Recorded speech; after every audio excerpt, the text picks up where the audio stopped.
আসসালামু আলাইকুম। আমি doctor Mariam Zaman, dermatologist and medical aesthetician, SR aesthetics.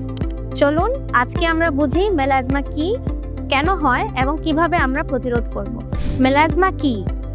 ত্বকের নিচে অতিরিক্ত মেলানোসাইট জমে যাওয়ার কারণে যে কালো ছোপ ছোপ দাগ দেখা যায় বা বাদামি রঙের দাগ দেখা যায়, সেটাকে আমরা মেলাজমা বলে থাকি।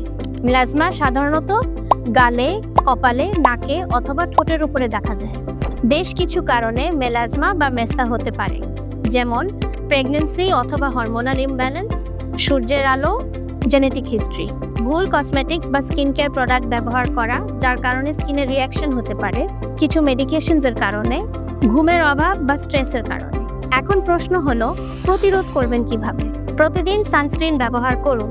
SPF 50 এর উপরে সানস্ক্রিন ব্যবহার করলে রোদের কারণে যে স্কিন ড্যামেজ হয়ে যাওয়ার সম্ভাবনা থাকে তা অনেকটাই কমে যায়। বাইরে গেলে ছাতা, ক্যাপ বা স্কার্ফ ব্যবহার করুন। স্কিন কেয়ার রুটিনে ত্বকের ধরন বুঝে সিরাম ব্যবহার করুন, যেমন রেটিনল, নাইসিনামাইড, হাইলুরনিক অ্যাসিড। তবে এই ক্ষেত্রে একজন চিকিৎসকের অ্যাডভাইস নেওয়া ভালো। হিট এক্সপোজার এড়িয়ে চলুন। শুধু সূর্যের তাপ নয়, রান্নাঘরের তাপ, স্টিম বা হট শাওয়ারও মেলাজমা বাড়াতে পারে।